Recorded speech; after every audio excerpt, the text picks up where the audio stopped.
And welcome to the 1940s World War II kitchen. Whatever you see in here is generally what would have been in kitchens up and down the country. What we used and the equipment we used was universal.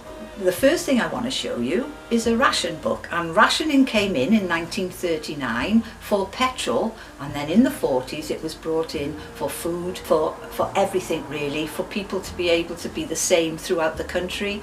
I'll show you a ration book. This is what people had. Now here, this is interesting because this is a plate of food. Now your ration book was allocated to each person, and on the ration book it dictated on how many coupons or which shop you went to, and here would be a plate of food for an adult for a week. We've got some butter, cheese and fat, and also one egg. Everything else had to be powdered. And you also had your meat ration, and your meat ration was used from a butcher's, which you had put into the book, the name of the butcher's. And obviously you couldn't guarantee this is what I call good meat, but generally if you were on the end of a queue of people, you wouldn't know what you were going to get. So it was really very hard for people to say, oh, we'll have sausages, and they get there then and they ended up with a pig's cheek. Now sugar was very, very hard to get. You have a box of Tate & Lyle sugar here. This is what it came in. Everything was cardboard. You didn't have plastic in those days.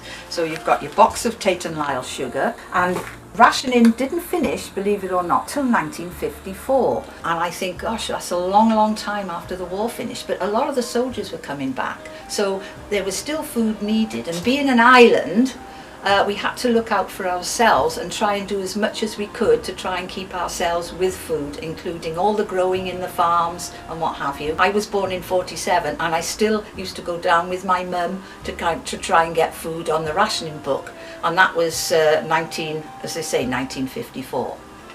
Everything in the house was run off gas. You had your gas boiler and you had your gas lamps, but the black leaded grate, which we haven't got in here because we haven't got the room for it, was generally the one for cooking the food, but we have got a little gas cooker. But these gas boilers were universal, and they were used everywhere up and down the country.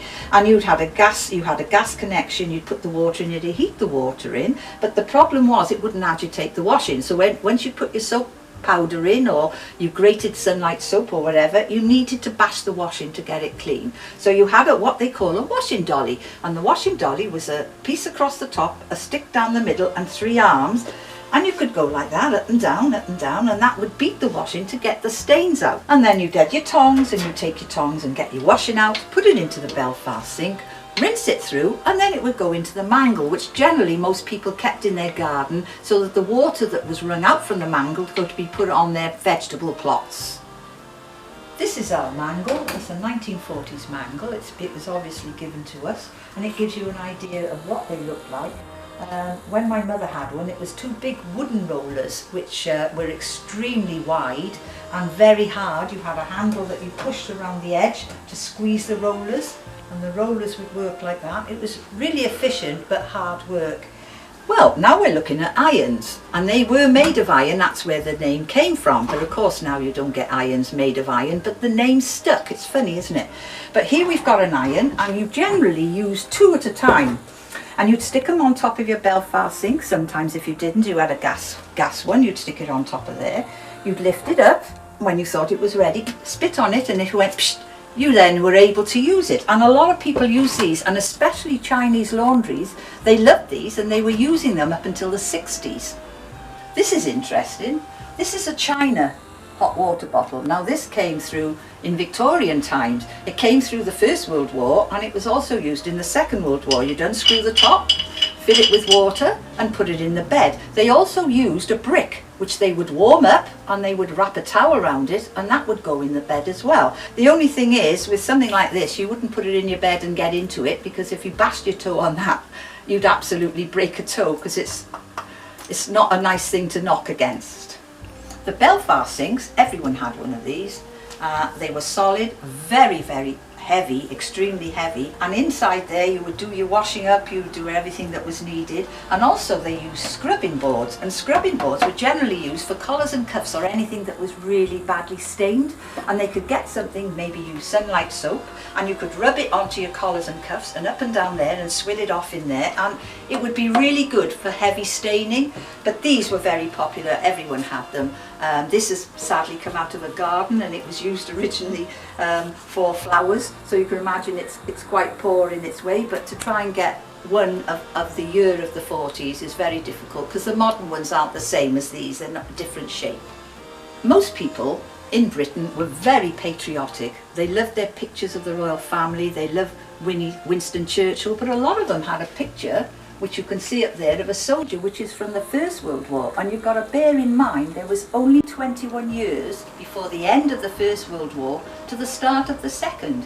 Now, whether he's still alive, if he's quite young, he might have well had to go to war in the two World Wars, First World War and Second, depending on his age.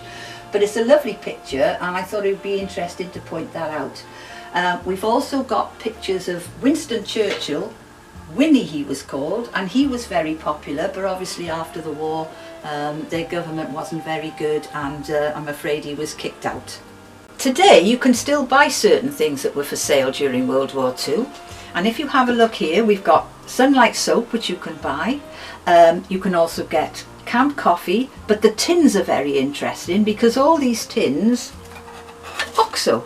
Now, OXO cubes were very popular because it was used to flavour food.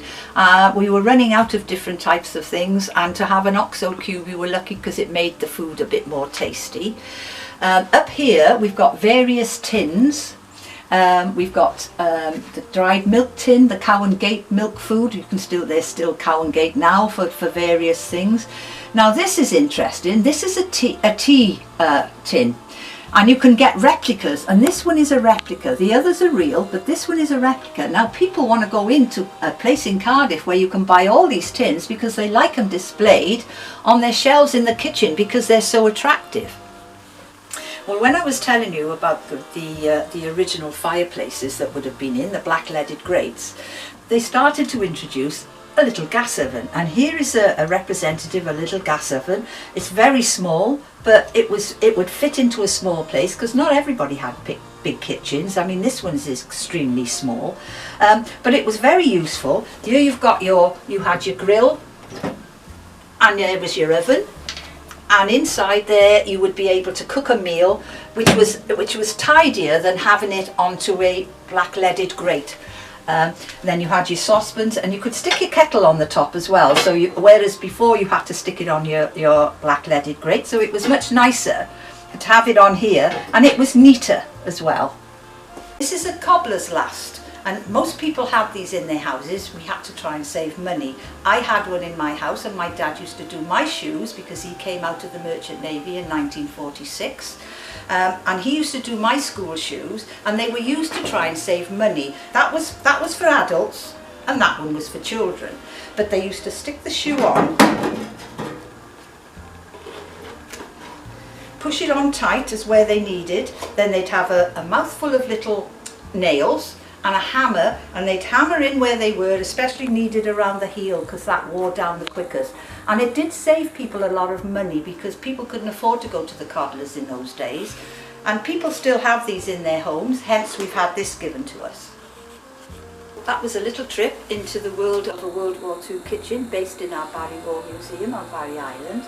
I hope you found it interesting. Please pop over and see us. We're open. Our opening hours are actually on our website. You're welcome to come and visit. It's free, and we'll be very pleased to meet you and show you around.